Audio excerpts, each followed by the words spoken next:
Great. All right. So this is one of like the classic quotes from Pope St. John Paul II's Theology of the Body. The body and the body alone is capable of making that which is invisible visible. And I sent out recently to all the DREs and the pastors these new grade level expectations. And they range from 1st to 8th grade. And each grade level, there's a designation from a parish resource from one of the production companies or publication companies that produces resources for TOB to be used at a specific grade level to reinforce the grade level expectations from the themes of theology of the body that go with each grade level. I am familiar with all of these resources, some more so than others, but they're very good. The reason why this specific set of GLEs were included, or this specific topic was included in the grade level expectations, is because I've done a lot of research about the reasons why people between the years of 18 and 39 years of age, post-confirmation, about 7 years out, 85% of them leave the Catholic faith. The fastest growing demographic in the United States today are people that are quote-unquote nuns. They're not they're not habited nuns running around in a religious order. They have no religious affiliation whatsoever. And the largest demographic of those people coming out are ex-Catholics. And they give 4 reasons for why they leave the church. I'm going to hit on one of them specifically tonight. They don't see the existence of God, which can be proven through philosophy and natural reason. They don't understand that they believe there is some type of contradiction between faith and science. They're not. They complement, they do not contradict. The author of all of nature, including human nature, which we'll speak about tonight, is the same author of divine revelation. They don't understand why an all-loving God allows suffering. My whole journey with my son is about redemptive suffering. And we have an answer for that, and we rarely exercise the use of it in our catechesis. We don't witness enough to our own crosses and how embracing them transform our lives and the lives of other people around us. We tend to give the same secular definition of, hey, I'm going to run away from my cross instead of embracing it. And then the last one is they don't understand the sexual teachings of the church with regard to the human person. Why? Because in society has reduced the human person's identity to their sexuality. This is a minimalist view and understanding of what it means to be human, and there is much more to being human than your sexuality. So for instance, there's some guys in here, so I'm going to use a sports analogy. Maybe you like football. If I said that all there was to the game of football was a field goal, and you've been playing football your entire life, you would think, well, yeah, you know what, a field goal is pretty important. It might win or lose a game, but as a football coach for 20 years, looking at the game in its totality, I would say there's a lot more to football than just a field goal. So let's not reduce the explanation of what football is to one aspect of the game. Let's look at this in entirety. You know, what is going on throughout the game. To reduce your identity as a human to your sexuality or your perceived sexual inclination is a reductionist view of the human person. And it's not really being true to an adequate anthropology. Anthropology means, what does it mean to be human? That's the big question a lot of people have today. That's the one we have an answer for. I mentioned it briefly before that there is a war on language, that the secular world has a language for what it means to be human. And they have all the major outlets to espouse it. We have a language. We have the language revealed by God, who can neither deceive nor be deceived about what it means to be human. And we need to articulate that and help people understand that. And that's true for us, and it's also true for them. So this letter that accompanied the GLEs went out to all the priests and the DREs, giving some of the little explanation I just gave as to why we included theology of the body now as a requirement for parish catechetical schools. Also, in formation. When I was in office, and I just got in 2018, I did a survey to get a rough estimate of how many people actually implemented TOB in parishes. And over 70% of the respondents said they did not. Now, my children have been able to have the privilege of being able to attend a Catholic school where they're going to be introduced to this stuff. But the vast majority of students that are coming through the halls of churches like this one in the diocese do not go to Catholic schools. They go to public schools.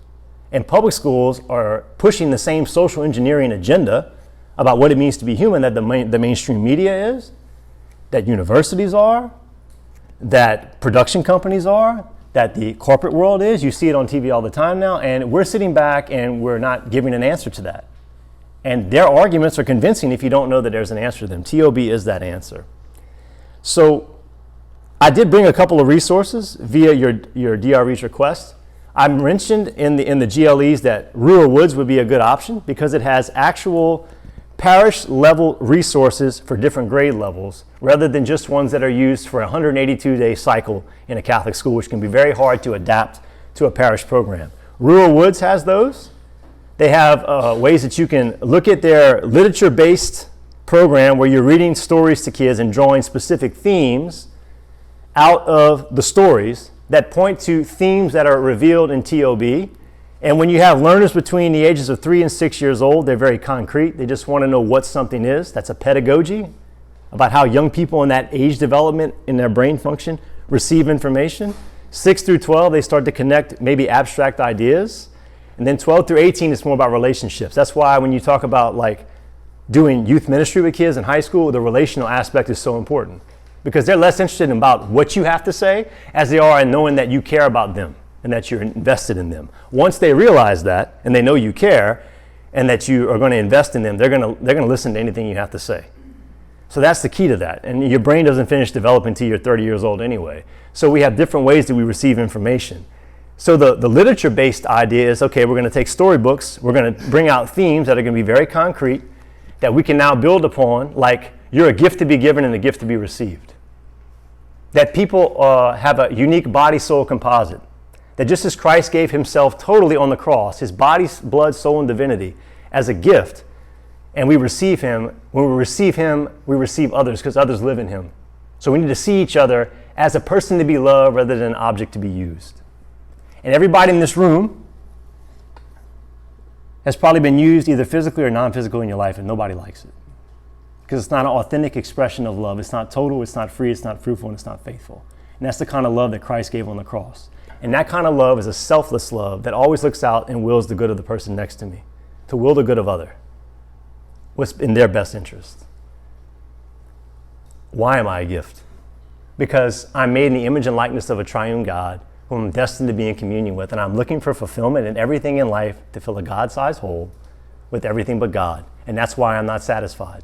And every other relationship I have that I'm trying to replace that with is never going to satisfy me. So any relationship I have, even the most ordered heterosexual marriage, if your idol is your spouse and the person that you're building your life around is your spouse and not God, it's going to be disordered. Because they're never going to fulfill your need the way God is. And regardless of what you think your expression of sexuality is, you perceive your sexual expression to be, that's what you're looking for in your humanity, and that's true for all of us.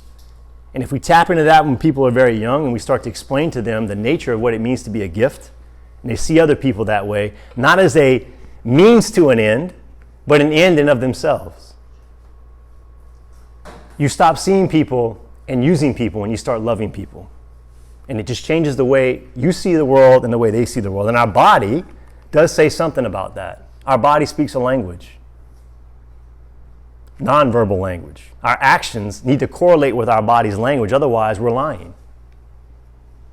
We can see this even in non-physical expressions of acts of love towards somebody else. So these are things that John Paul II is unpacking and explaining about the human person and unfolding for us through the lens of salvation history. And that's what I want to talk about tonight. This is Sister Lucia. She was one of the seers at Fatima. She sent a letter to Cardinal Caffarra, who was the head of the Pontifical Academy of Life, started by Pope St. John Paul II back in the 1980s. There was some internal struggle as that academy was being established in order to promulgate this teaching to the church. And she had several visions from Our Lady after Fatima. And when he wrote to her for prayer for the struggle, she responded with this, and I do believe this is happening right now. She said, "Father, a time will come when the decisive battle between the kingdom of Christ and Satan will be over marriage and the family. And those who will work for the good of the family will experience persecution and tribulation. But do not be afraid, because Our Lady has already crushed his head."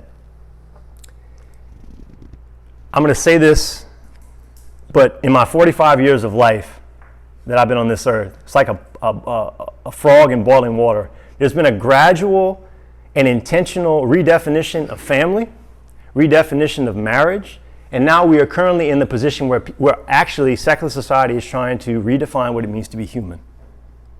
These three things are icons. They're not the final destination, they're a sign. They point to something greater than themselves, of the Trinity. A communion within a union of three persons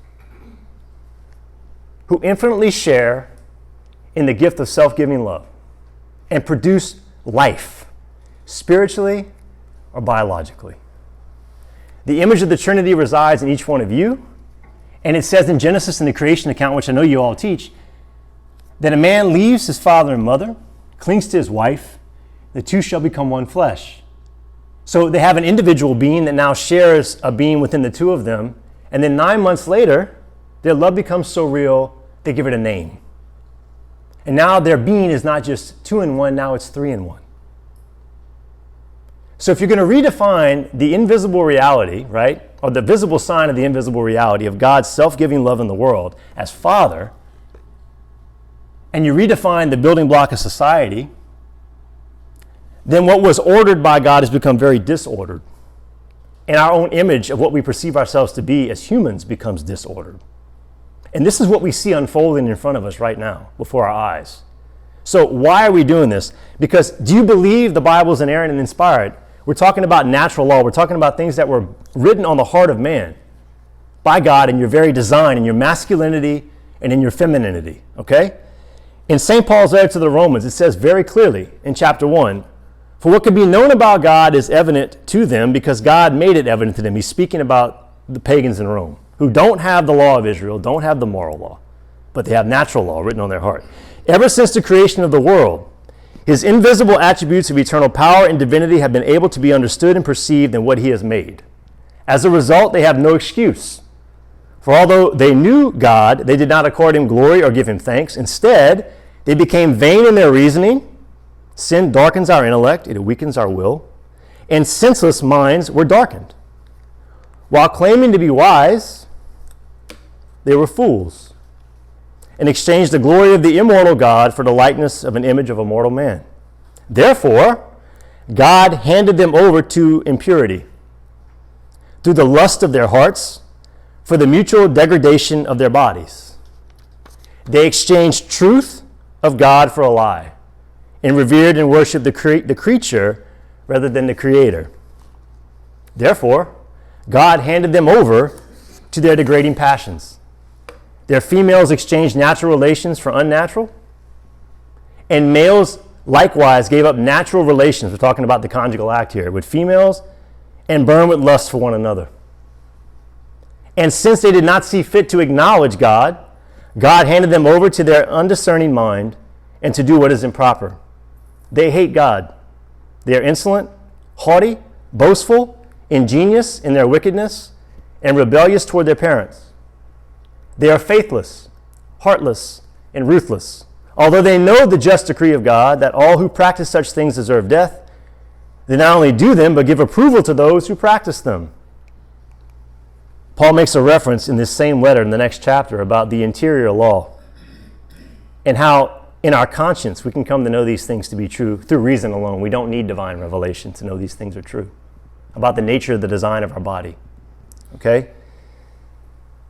Paul's making a reference here in this particular letter to Christians who are the new Christians that are not Jewish that are being baptized, and the Jews want them to be circumcised, they were in the old law, in order to be fully Christian. So he says here, for when the Gentiles, that's the pagans, who do not have the law of Israel by nature, observe the prescriptions of the natural law in their heart, they are a law for themselves, even though they do not have the law of Israel.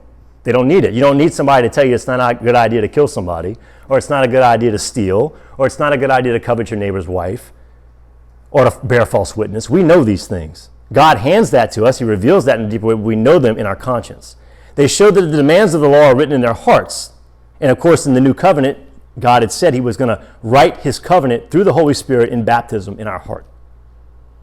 While their conscience also bears witness, and their conflicting thoughts accuse or even defend them on the day when God will judge people's hidden works through Christ Jesus. And of course, God does have the authority to judge because he's the author of life. He can give it and take it, and he determines what's right and wrong. That's what Adam and Eve tried to do. They want to take something that belonged to God in the garden and make it their own. That's an objective reality that was there before you and I got here, and it'll be here after we're gone. And it applies to every human person. This is what's been eradicated from society today. The idea that a natural law exists objectively, but it does. And we can show that there are universal concepts we can just know to be true that are outside of our own subjective experiences. The source of morality, any moral teaching, comes from this philosophical truth, okay?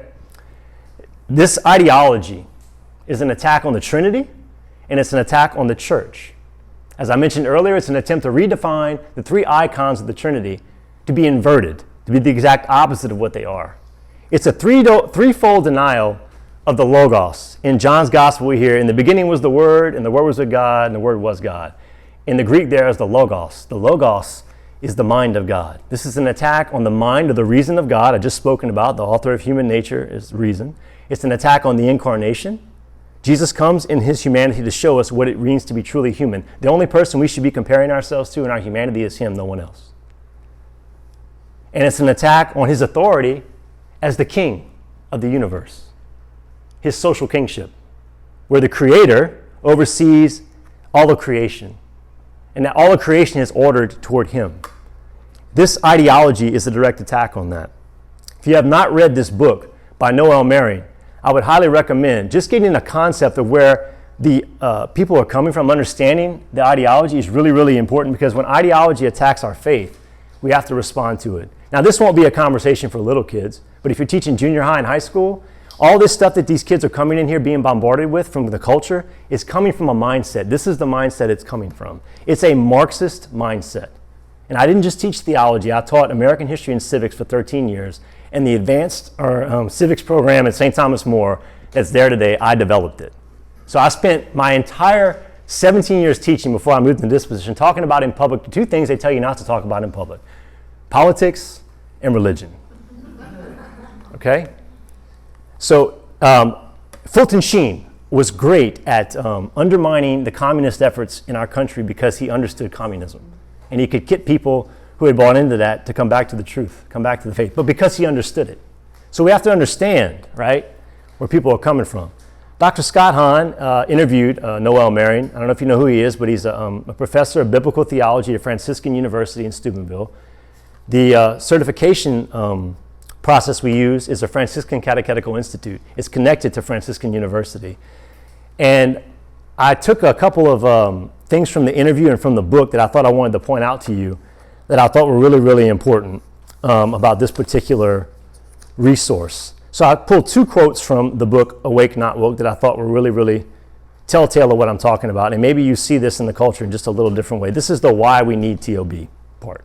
And therein lies the fundamental incoherence of woke Christianity. People try to say they can be woke and Christian. They're diabolically opposed to one another. If you really understand divine revelation, sacred tradition, sacred scripture, and the Catholic faith, you will know that everything that's being espoused by this is the complete opposite of what we're trying to hand on to people whose souls have been entrusted to our care. In seeking to offer the world a veneer of compassion, false compassion, it robs the world of mercy.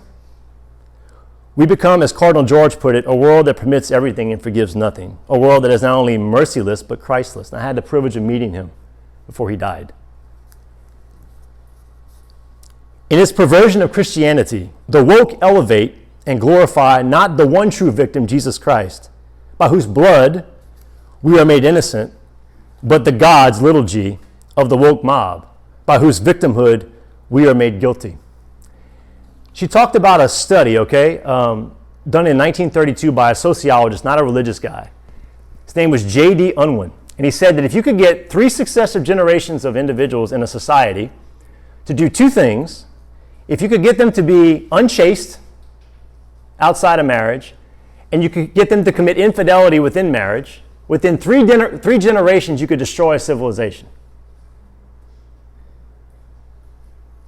I'll say that again. If you get them to be unchaste outside of marriage, and you can get them to be committing infidelity within marriage regularly, within 3 generations, that's like, or 3 decades, 30 years, you could destroy a generation. The reverse is also true. If you can convince 3 generations to live chastely outside of marriage and stay monogamously and faithful in marriage, you can build a civilization. TOB gives all the answers to why that leads to fulfillment. The moral law is not a prescription, not like a restriction on your happiness. It's a prescription for it.